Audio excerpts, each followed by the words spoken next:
Excited to have them lead us in worship, and I'm excited that Tyson's going to be bringing the message. We're going to be in Daniel chapter 3, so if you want to go ahead and find that, you're welcome to find it. That way you're ready when worship is over. Before we start, I'm going to pray, and I'm going to turn it over to the band. So bow your heads with me, please. Lord, thank you for this day. Thank you for this time. Thank you for the opportunity that we have to worship you as a group. Lord, we should be worshiping you in our daily lives, moment by moment, but God, this is a time we set aside to come in here and sing to you. And so, Lord, I pray that you receive our praises. I pray that they honor you. And God, I ask that you would give each of us attention and focus. I know we've been excited. We've been playing games, eating ice cream, and having fun together. But this is the time where we need to focus our minds on you and give you the attention you deserve. We pray this in Jesus' name. Amen.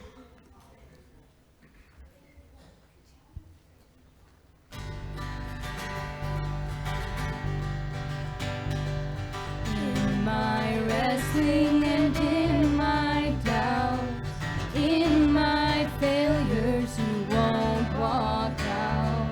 Your great love will lead me through. You are the peace in my troubled sea. Oh, you are the peace in my troubled sea. In the silence you won't let go. In the questions the truth will hold. Your great love will lead me through. You are the peace in my troubled sea. Oh, you are the peace in my troubled sea. My lighthouse, shining in the darkness, I will follow you. Oh, my lighthouse, I will trust the promise. You will carry me safe to shore, safe to shore, safe to shore,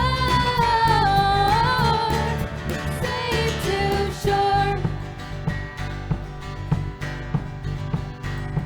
I won't fear what tomorrow brings. With each morning I'll rise and sing. My God's love will lead me through.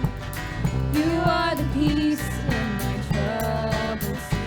Oh, you are the peace in my troubled sea. My lighthouse,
works of God, the nations at his feet. He breaks the bow and bends the spear and tells the wars to cease. Almighty One of Israel, you are on our side. We walk by faith in God who burns the chariots with fire. Lord of hosts, you're with us in the fire, with us as a shelter, with us in the storm. You will lead us through the fiercest battle. Oh, where else would we go but with the Lord of hosts?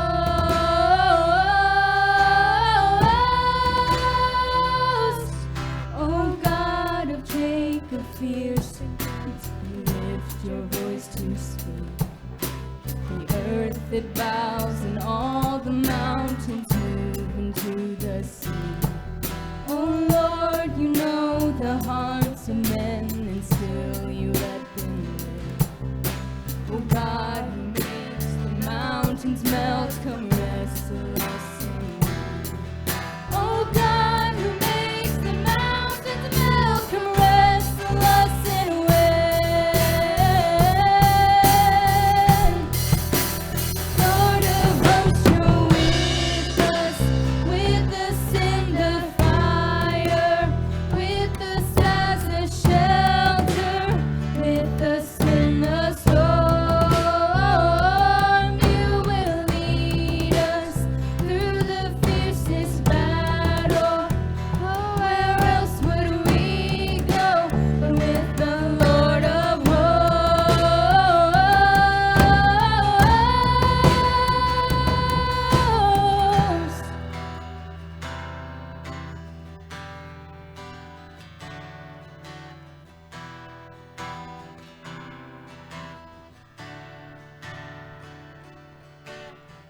Though oceans roar, you are the Lord of all, the one who calms the wind and waves and makes my heart be still. Though the earth gives way, the mountains move into the sea, the nations rage. I know my God is in control. Though the oceans roar, you are the Lord of all, the one who calms the wind and waves and makes my heart be still. Though the earth gives way, the mountains move into the sea, the nations rage. I know my God is in control. Lord of hosts, you're with us in the fire, with us as a shelter, with us in the storm. You will lead us through the fiercest battle. Oh, where else would we go but with the Lord of hosts? You are with us in the fire, with us as a shelter, with us in the storm. You will lead us through the fiercest battle.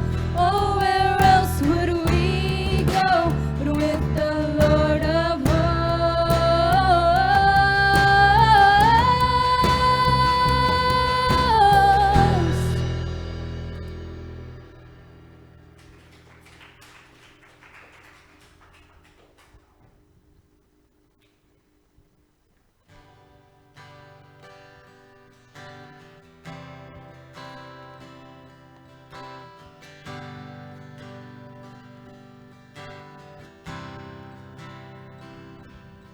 When he told you you're not good enough, when he told you you're not right, when he told you you're not strong enough to put up a good fight, when he told you you're not worthy, when he told you you're not loved, when he told you you're not beautiful, that you'll never be enough.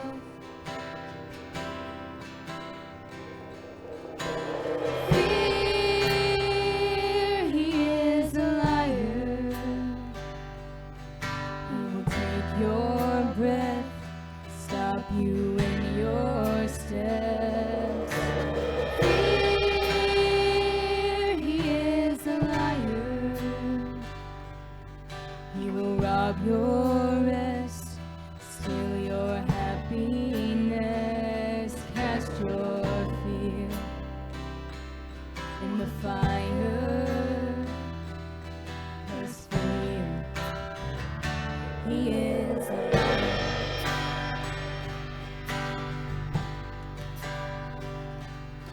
When he told you you were trouble, you'll forever be alone.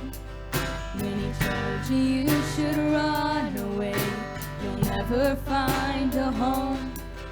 When he told you you were dirty and you should be ashamed. When he told you you would be the one, the grace could never change.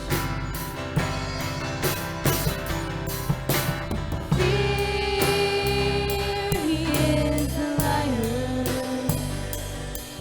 He will take your breath, stop you in your steps. Fear, he is a liar. He'll rob your rest, steal your happiness, cast your fear in the fire. 'Cause fear, he is a liar.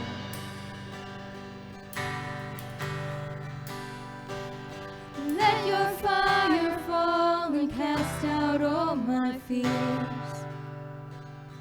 Let your fire fall, your love is all I fear. Let your fire fall and cast out all my fears. Let your fire fall, your love is all I fear. Let your fire fall and cast out all my fears. Let your fire fall, your love is all I fear.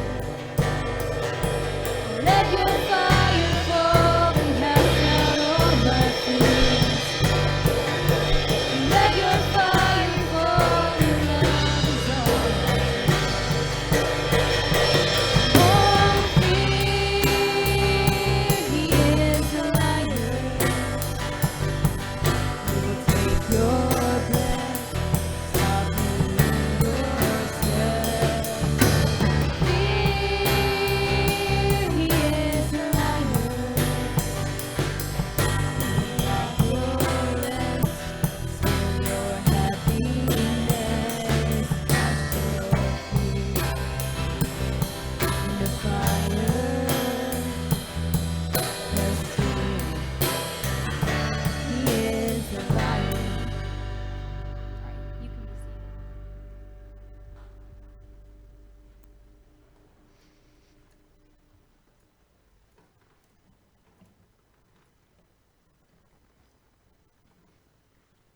Sorry.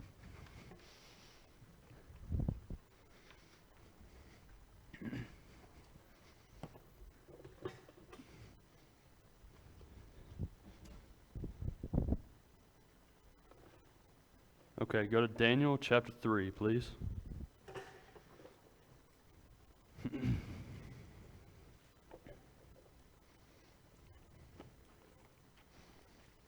Yeah, does everybody have a Bible? That's a good question to start with.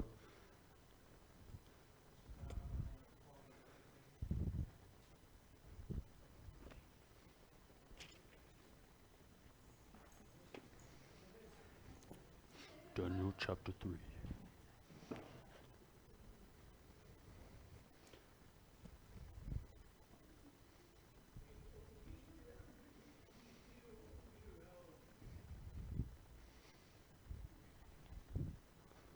Is anybody excited that it's fall break? Yeah. How was y'all's first day? Today was y'all's first day, right? Laziness? Did you guys sleep in? That's nice. Till 8? Nice. Nice. Okay. So, we are in Daniel chapter 3. I believe last week or whenever the last lesson was, y'all went over the golden statue and Daniel's interpretation of it. And today we're going to deal with the aftermath of that. So before we read, actually I'm just going to read it first and then we'll pray. So if you guys would like to follow along with me, we're going to go through the entire chapter of Daniel chapter 3. So starting off in verse 1, King Nebuchadnezzar made a gold statue 90 feet high and 9 feet wide. He set it up on the plain of Dura in the province of Babylon.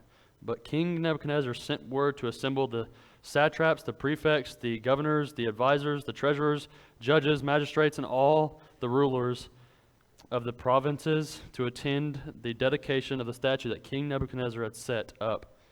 So the satraps, the prefects, governors, advisors, treasurers, judges, magistrates, and all the rulers of the provinces assembled for the dedication of the statue the king had set up. Then they stood before the statue Nebuchadnezzar had set up. Verse 4, a herald loudly proclaimed, "People of every nation and language, you are commanded.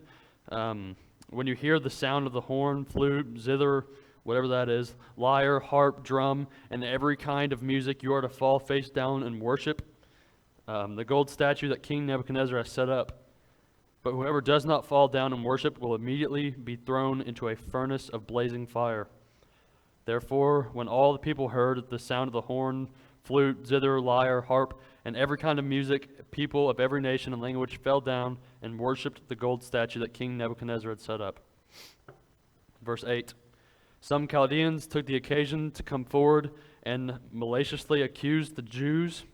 They said to King Nebuchadnezzar, "May the king live forever. You as the king have issued a decree that everyone who hears the sound of the horn, flute, zither, lyre, harp, and drum, and every kind of music fall down and worship the gold statue.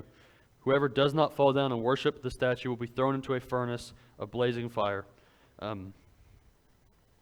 Verse 12, there are some Jews you have appointed to manage a province of Babylon, Shadrach, Meshach, and Abednego. These men have ignored you, the king. They do not serve your gods or worship the gold statue you have set up.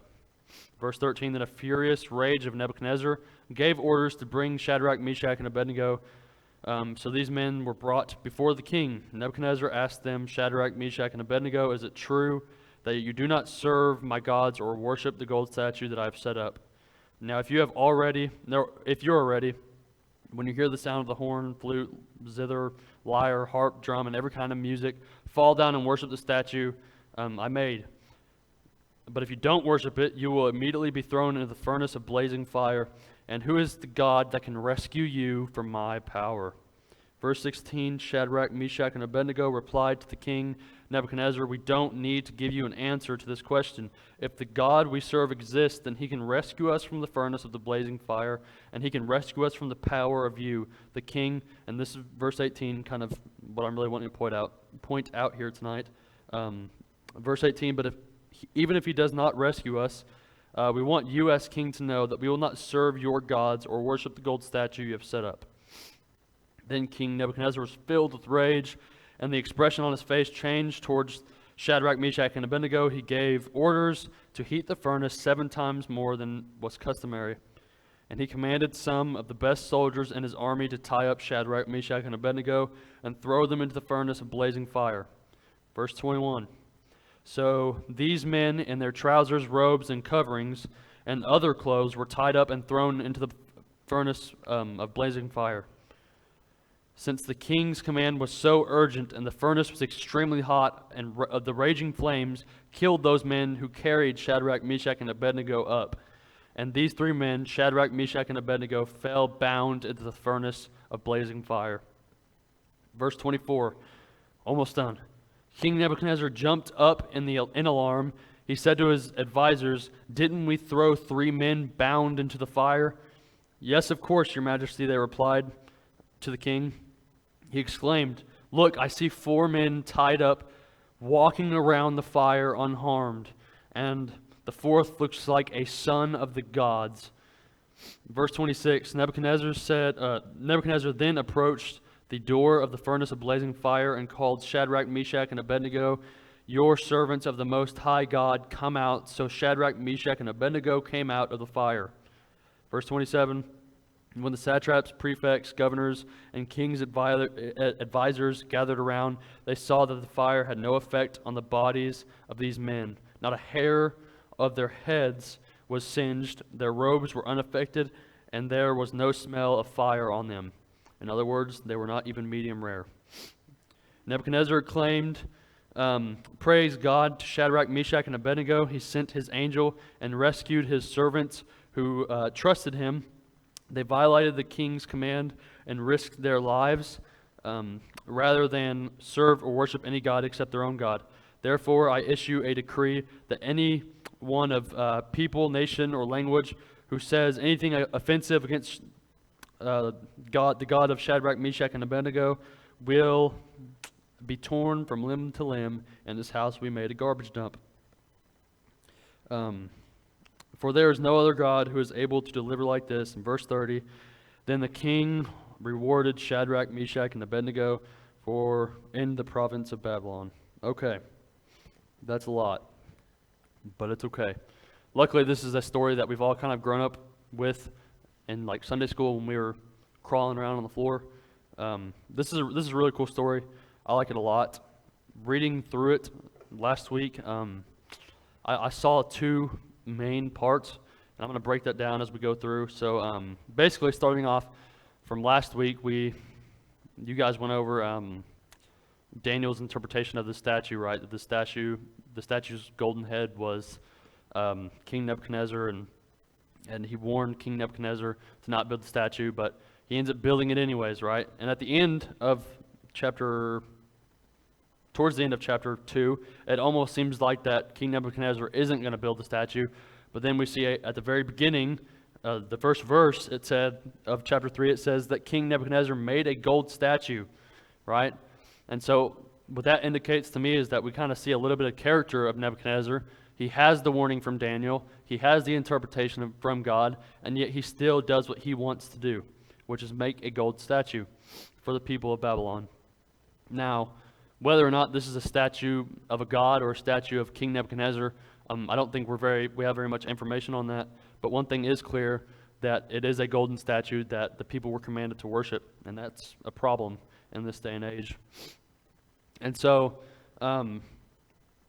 here recently in my Old Testament class, I haven't been teaching, I've been learning that you should ask, there's 2 questions you should ask before reading your Old Testament book, any Old Testament book, and it is, what is the history of said passage? And we've already done that. We did that a few weeks ago. I think I did that.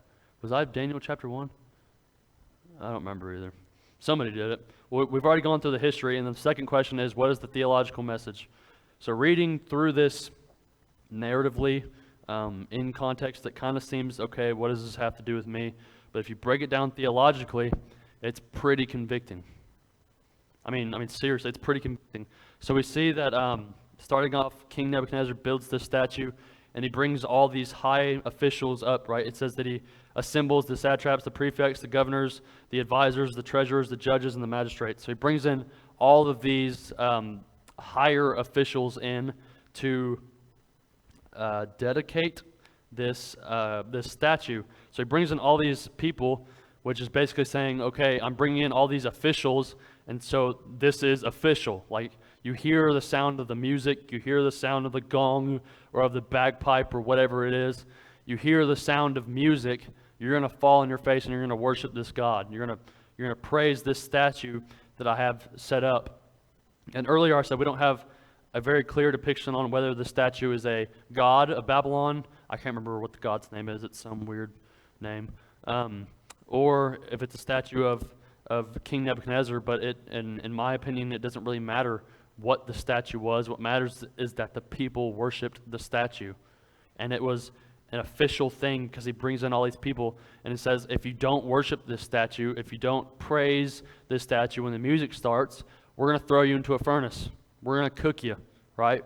Hot dogs and s'mores, right? You're going to be the main course. Yeah, thanks.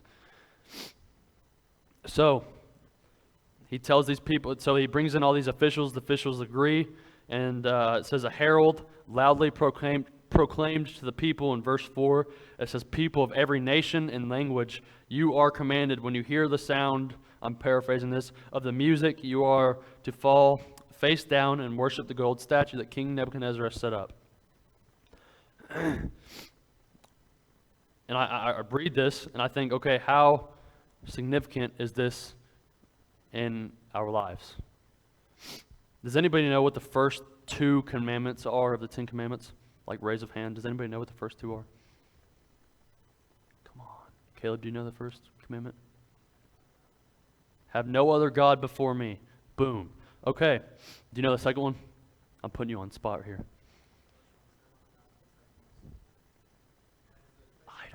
Idols. Basically the same thing. I'm glad you said that. Whoa. I'm glad you said they're basically the same thing. Because that's my next point. So the first 2, we see in the 10 commandments, the first 2 commandments are essentially the same thing, right? You shall have no other gods but me. Do not have any idols. And when the people are bowing down to the statue, they are, in a sense, bowing down to a god because they're idolizing a statue. Anytime you idolize something, you are making it a little g god over your life. That's just something you need to have in your life as advice, I guess. The moment you bow down to something is the moment you give it complete control and authority over your life. I mean, and that's what these people are doing. They're bowing down to the statue. They're making it an idol. They're making it a little g god over their lives. So that's why I say it's not necessarily important whether the statue is the god of Babylon or whether the statue is King Nebuchadnezzar. It doesn't matter what it is. They're making it an idol. They're making it a little g god. And our God, Yahweh, is a jealous God, and he doesn't like that. And so whenever I read this, I say, okay, what does this have to do with modern day Christians? Because culture then and culture now are radically different. You rarely see anybody bowing down to statues, especially in America. And so what does this have to do with me? And a lot of you guys may be asking the same question. What's the point in gathering tonight when we're just talking about random people bowing down to a statue? Like, some of you guys may be thinking, okay, I'm good. I don't have any other gods except for Yahweh. I don't have any other idols. I don't bow down to a statue, but you do bow down to pornography. But you do bow down to drinking and getting high on the weekends, and you do bow down to jealousy and anger, and you do bow down to all ungodly things. That's kind of when I was reading, that's something that kind of hit me hard. There's so many things in my life that I bow down to. And there's so many things in our lives that we bow down to. There's so many things that we idolize, that we make little g gods in our lives. And it's disgusting. It's disgusting. And it may not even be a sin that you're bowing down to. Go to Hebrews chapter 12.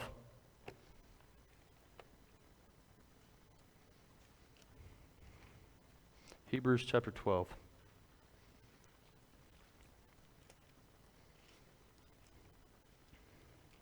Oops. Okay.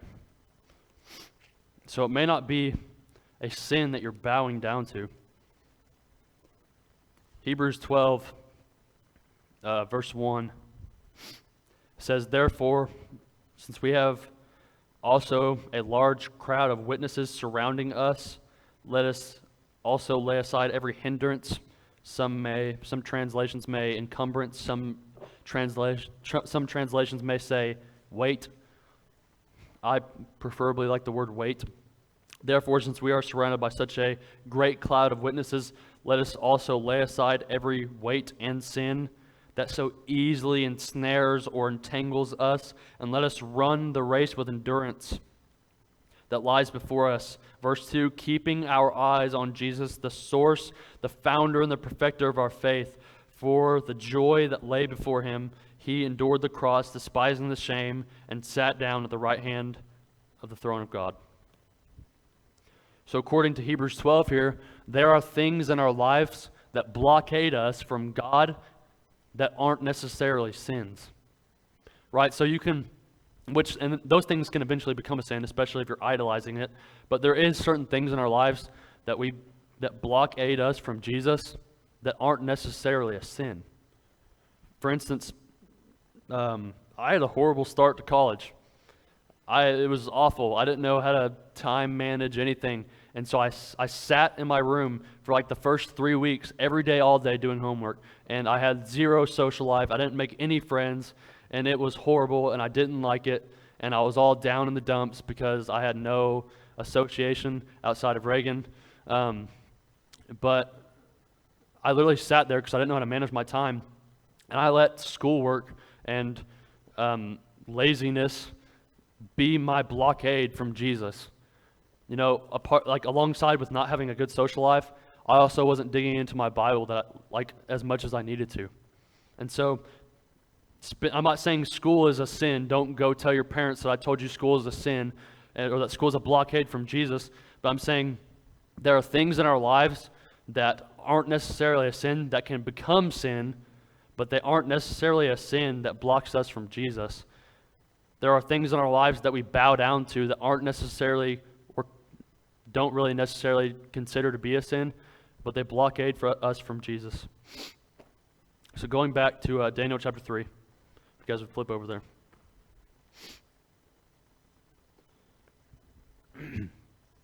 We must understand, I want to drill this in your head, we must understand that we as human beings bow down to ungodly things. That's just the way we are. We're human. We bow down to ungodly things on the daily. And I absolutely love Daniel 3. It seems to flow pretty well with the theological message, because now on to the second half of Daniel chapter 3, we see Shadrach, Meshach, and Abednego. Most of us know the story of Daniel's three amigos who threatened to get burnt as a crisp, right? I remember sitting here reading, and I was like, okay, so what does that theological point have to do with the next theological point? So I spent a lot of time praying and reading. I read over Daniel chapter 3 like a million times, it felt like, but it was an adventure. It was awesome. Skipping over to, I'll start off in verse 16, but I'm not going to read it just yet. So we see that King Nebuchadnezzar makes this big thing, and this herald comes out and proclaims, hey, if you don't worship this statue, you're going to burn, right? And we're fresh out of sunscreen, right? Like you're going to burn bad.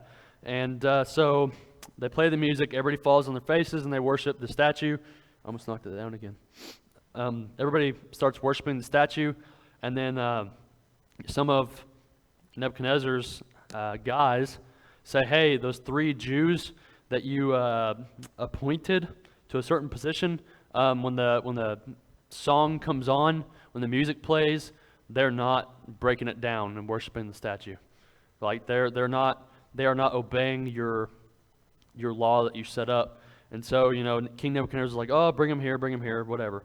And so they bring in Shadrach, Meshach, and Abednego, and he's like, okay, I'm actually going to start off in verse 14. I lied. So this is kind of where we are now. In verse 14, Nebuchadnezzar asked them, Shadrach, Meshach, and Abednego, is it true that you don't serve my gods or worship the gold statue that I have set up? Now, if you are ready, when you hear the sound of the music, fall down and worship the statue I made. But if you don't worship it, you will immediately be thrown into a furnace of blazing fire. And who is the God that can rescue you from my power? Those last few words of Nebuchadnezzar also show a lot of character in him, but I'm not going to go into that. What really interests me is what Shadrach, Meshach, and Abednego say in response to King Nebuchadnezzar. And so it's important to remember his question. King Nebuchadnezzar asks, why don't you serve my God? And Shadrach, Meshach, and Abednego reply and they say, we don't need to answer this question. If the God we serve exists, he can rescue us from the furnace of blazing fire, and he can rescue us from the power of you, the king. So they say, if Yahweh, our God that we serve, not the Babylonian God, if our God Yahweh exists, they're not even saying that he does, he's just saying if, they're throwing it out there. If he exists, he will save us, he can save us from the furnace. And then this is so powerful. Verse 18, they say, but even if he does not rescue us, we want you as king to know that we will not serve your gods or worship the gold statue that you have set up. So they say, even if he exists, he can save us, but even if he doesn't save us, we're not bound down. That's dedication, right? They're saying, they know, Shadrach, Meshach, and Abednego, they're not saying that our God doesn't exist. They know Yahweh, the creator of all things, of the heavens and the earth. They know he exists, but they're saying that even if he doesn't save us, even if he doesn't exist, we're still not gonna bow down to your God, because our God is supreme over all things. And so they're willing to offer themselves up as a sacrifice, even if they know that God is not going to save them.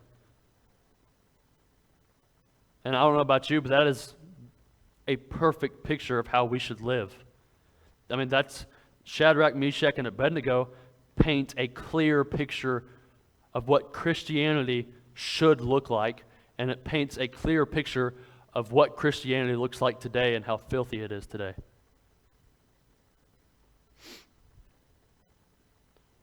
So earlier I talked about how every day we bow down to certain things in life. We bow down to sin.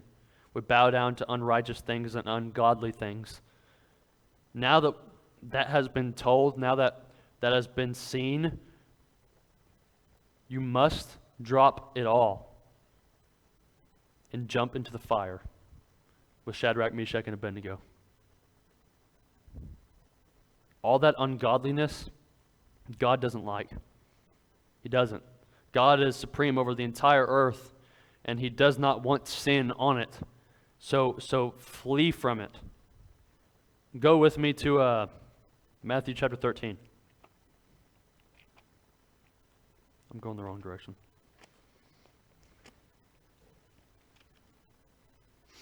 Verse 44. We are supposed to leave all ungodliness behind. All of it. There's no sin in heaven. When we pursue godliness, we pursue God, and there's no sin, there's no filth, there's no disgust with God. So I'm going to read Matthew 13, verse 44. It says, and this is something, me and Caleb got lunch, me, Caleb, and Reagan got lunch like a week or two ago, and we talked about this verse for a little bit, and I love it. I absolutely love this verse. I'm going to talk about it next weekend, right? That's next weekend? Yeah. So if y'all aren't going to the next weekend's, is it a D Now? If you guys aren't going to the Sword of D Now next weekend, you guys should come. It's going to be amazing. Anyways, we went over this little verse, just verse 44, and it's, this is coming from the words of Jesus, so this is 100% how Christianity should look. It says the kingdom of heaven is like treasure buried in a field that a man found and reburied. Then in his joy, he goes and sells everything he has and buys that field. So this is coming from Jesus, and he paints this beautiful picture that there's this guy who finds treasure in a field, because the kingdom of heaven is like treasure, and he goes back home and he gathers all of his possessions, everything he owns, everything he possesses, he gathers it all up and sells all of it. This dude's got nothing left. Materialistic, this guy has nothing left. And then he goes and buys that field, because that's the call of Christianity. That's the call of Christians, is that we are supposed to drop everything, whether it's a weight, whether it's a sin, it might not be a sin, but we're called to drop it. We're called to stop bowing down to those materialistic things and pursue Christ with all that we are. And that's what we see. Go back to Daniel chapter 3. That's what we see with Shadrach, Meshach, and Abednego, right? I don't know if I were you, if I was in this position, man, that would be tough. You know, it says that King Nebuchadnezzar gets really mad at Shadrach, Meshach, and Abednego, and he orders for the furnace to be heated up 7 times more than what it originally is. And it's so hot. I believe it's in verse 22. Verse 22, it talks about that there's people, it's so hot, the flames are like so raging that there are people walking by this furnace and they're just catching on fire. Like that's how hot this furnace is. And so when if you're in Shadrach, Meshach, and Abednego's shoes, you're thinking, man, that is hot. This is not going to be some like instant death. This is going to be suffering. Like it's going to be bad. And it's probably pretty tempting because they had favor in the sight of King Nebuchadnezzar. They could have worshipped that God and gone back to whatever they had before. But they knew, they said, our God is Yahweh and He is supreme over all things. He can rescue us, but even if He doesn't, burn us up.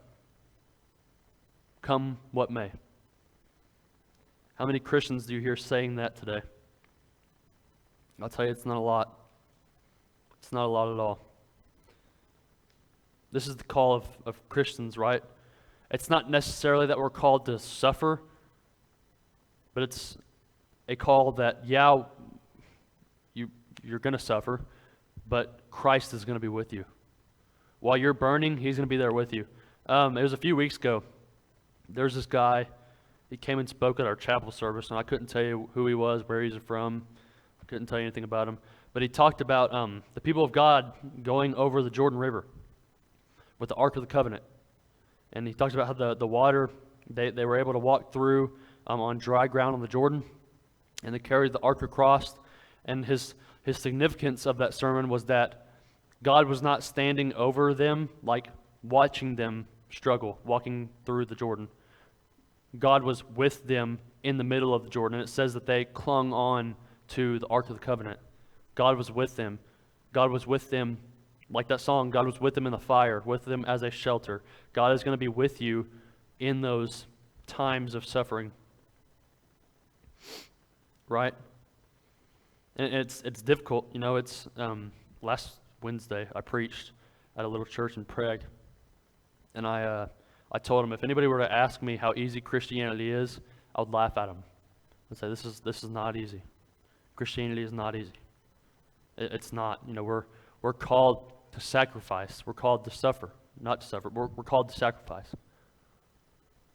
Right? So we've been going over recently this word sacrifice. And this is just my opinion, but I think the word sacrifice is the most in-depth word in our vocabulary because it demonstrates perfect love. We see Jesus died on the cross. He suffered on the cross. He sacrificed Himself on the cross because that was the best picture of love that we could have possibly gotten. 4,000 years of prophecies about this person to come, and Jesus comes and He sacrifices Himself. He suffers on a cross, right? We know that they beat Him, they hit Him hard, they spit on Him. They got a crown of thorns, 1 to 2 inch thorns, and beat it on His head. 1 to 2 inch thorns driven into His skull. And then we see that they got 5 to 6 inch nails and drove Him through His wrists. They hammered Him into His wrist, one by one. And then they actually found here recently, they found an archaeological bone of a skeleton's heel with a nail driven into the Achilles tendon, indicating that when they crucified someone, they didn't put their feet up like this and do one nail in the middle. They actually straddled your legs on the cross and drove nails through your Achilles tendons. And so they drove the nails through His feet, and then they brought him up on a cross in a way that that the gravity was pushing his body over his lungs, and he couldn't breathe. So the only way he could take a breath of air was to pull up with the nails in his wrist and push up on the nails with his feet just to get a breath of air. And eventually, after hanging there for a very long time, his shoulders would become dislocated. He couldn't have the strength to pull himself up, and there he suffocated and died on our behalf. He gave himself up, right? We know that he who knew no sin became sin for us so that we might become the righteousness of God. And since he sacrificed himself for us on our behalf, in return, we are supposed to sacrifice all materialistic things, all that we are, and pursue him.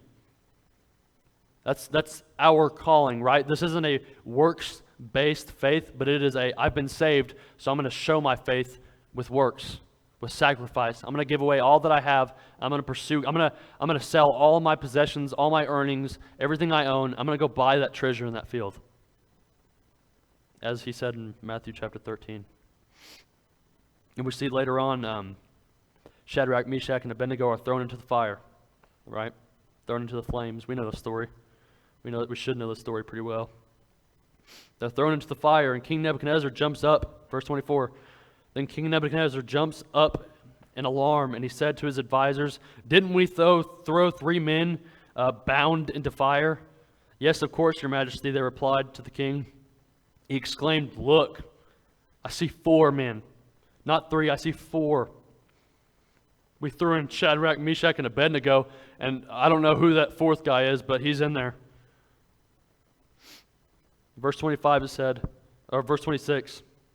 No, verse 25, sorry. After he says that he sees 4 men, he said, "They're not tied together, and they're walking around in the fire unharmed. And the 4th looks like a son of the gods."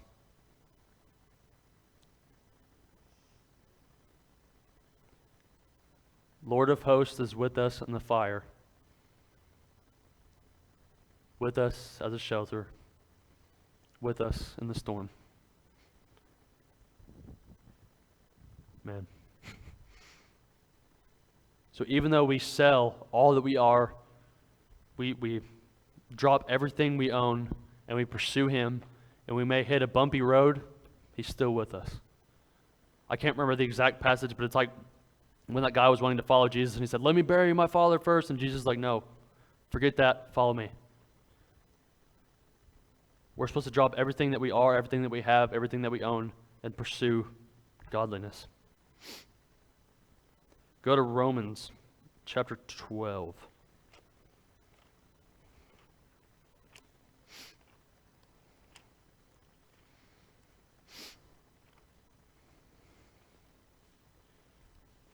We're supposed to sacrifice our bodies, be willing to sacrifice our bodies, be willing to get rid of all things that are ungodly. We are supposed to leave everything behind and pursue Christ-likeness and godliness. Romans chapter 12, I'm going to read verses 1 and 2. "Therefore, brothers and sisters, in view of the mercies of God, I urge you to present your bodies," see if you recognize this phraseology as a parallel to Romans or to Daniel chapter 3. "Therefore, brothers and sisters, in view of the mercies of God, I urge you to present your bodies as a living sacrifice, holy and pleasing to God. This is your true worship. Do not be conformed to this age, but be transformed by the renewing of your mind, so that you may discern what is the good, pleasing, and perfect will of God." So, even Paul says it. Offer your bodies as a living sacrifice. Go do what Daniel's 3 amigos did and say, "Come what may, burn us up." He may not save us, but we know our God is Yahweh. And man, we're going to pursue that. Offer yourselves up as a living sacrifice. And I love verse 2. You know, this whole "do not be conformed to this age," something we've been talking about a lot in class is culture. right? In order to read your Bible, you must understand culture, what's going on in our lives and what's going on in their lives back in the day. And culture then and culture now are totally different. But there's one thing that remains the same in culture, and it is ungodliness. I mean, since the beginning, right? First book of the Bible, we sin, and ungodliness spreads throughout the culture. 6,000 years ago, 11,000 years ago, whatever you believe, culture has always remained the same in one aspect, and it's ungodliness. And in another aspect, a faith of God. But Paul says, do not be conformed to this age. So don't be controlled by this culture, right? This culture today says it's okay to have idols. It's okay to have addictions. It's okay to love the same sex because love is love. And it's okay to have all these ungodly things because you are you. This is your only life you've got, so live it up to the fullest. And Paul says, don't be conformed to this age, but be transformed by the renewing of your mind. Constantly remind yourself that I must drop everything I am, leave it all behind, and pursue godliness. I must walk wherever he calls me to walk. He could tell me to walk through the easiest path. I'm going to do it faithfully. He could tell me to walk down the most difficult path imaginable. I'm going to walk down it faithfully because he's with us in the fire. He's with us as a shelter. Going back to Daniel chapter 3, we see that the Shadrach, Meshach, and Abednego come out. They are unharmed. They're not well done. They're not medium rare. They are untouched. And God protected them. In the end, it all worked out. And that's where I'm wanting to stop it. That they made it out of the fire okay. Because God was with them. Right? Emmanuel, God with us. God was with them. And earlier I said that there's one thing and there's two things that remains the same in culture over time. It's ungodliness and Emmanuel. God with us. God is always going to be with us. He says in Matthew 28, the Great Commission, and lo, I will be with you always, even to the end of the age. He is always going to be with us. His word is always going to be with us. No matter what season or trial or temptation or addiction you're going through, he is going to be there with you at all times. But I want it to be made clear tonight that the call of Christians is not an easy call. It's not an easy call. It's not I'm going to attend church on a Wednesday night. I'm not going to pay attention to it so that I can be called a Christian. Being a Christian means dropping all that you are, selling all that you possess, and straining forward to what lies ahead, fixing your eyes on the founder and perfecter of our faith, and that is Christ. I have one last verse, I guess, to go over, and then I'm done. Which is Luke 9:23, and I think this is a perfect verse. If you guys want to turn there, you can. Luke 9:23. You don't have to, but this is a perfect verse that sums up Daniel chapter 3. Jesus tells his disciples, "If anybody would come after me, if anybody decides to follow me, if anybody decides to follow where I go, if anybody decides to become a Christian, in other words, let him deny himself," right? Or in other words, let him get rid of all ungodliness. Let him get rid of all that he possesses, all of his possessions. Let him deny himself, take up his cross. Let him walk through the fire and be willing to say, "Come what may." Let him take up his cross daily. Let him have that endurance to run the race and have his eyes fixated on the founder and the perfecter of our faith. If anybody would come after me, let him deny himself, take up his cross daily, and follow me. So the question is, I'm getting this from Shane Smith, Falls Creek speaker, right? That was his name? Pruitt. Who's Smith? I don't remember. Yeah. Shane Pruitt.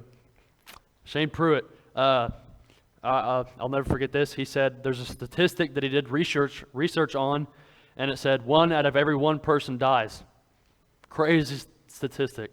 So the reality is, we're all going to die. That's pretty sad to say, but it's just the reality. Everybody in this room one day is going to be dead. We're all going to be 6 feet under. But the question is, where's your soul going to be? Where's your spirit going to be? If you're not willing to deny yourself, take up your cross, and follow him daily, I can bet where you're going to end up, and it's not going to be pretty for eternity. So the question tonight must be decided between each and every one of you guys. Am I willing to say, come what may? Am I willing to say, burn us up for the sake of Christ? Am I willing? It's brutal. It is. It seems weird. I'm going to do an invitation, and that seems weird to kind of end it. You know, I'm talking about how Christians are called to suffer, and some of you may be thinking, okay, why would I want to do that? Why would I want to do it? Because sacrifice is the best picture of love that we have. It is. There's no other way we would have seen God's love. Like if Jesus would have lived to 100 years old and he would have died peacefully in his sleep, we wouldn't have seen God's love. We wouldn't have seen Jesus' dedication to save. He had to die and he had to suffer for us to see the beautiful picture of God's love.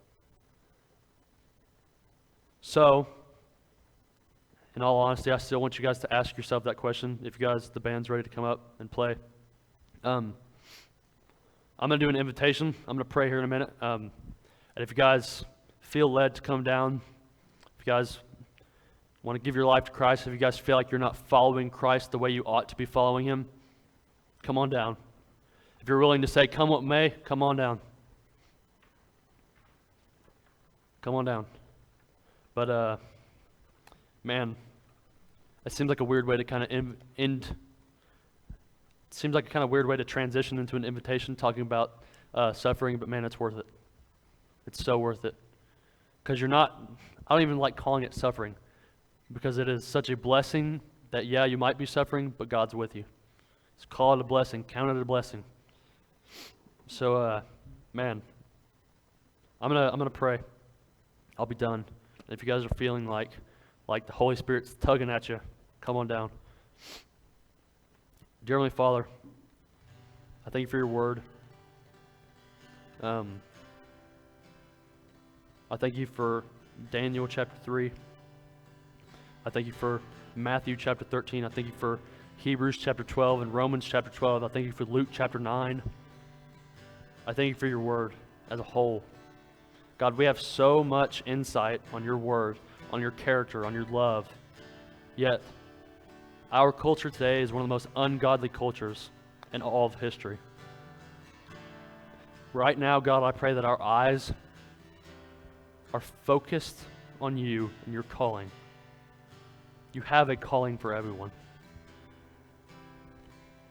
You have a calling to be saved for everyone. God, I pray that you come into our hearts tonight. That tonight is the night that is remembered by all of us, that you moved through each and every one of these students in a certain way, God. God, I pray that we recognize, no matter what situation we're going through, good, bad, ugly, whatever, that we recognize that you are with us. Emmanuel, you are with us. You're not standing over us, laughing at us, struggling, but you're with us. You're with us in the fire. You're with us as a shelter. God, and I pray tonight that your love is so overwhelming that it changes the hearts and minds of our lives today. Thank you for tonight, Lord. Thank you for your word. In Jesus' name I pray, amen.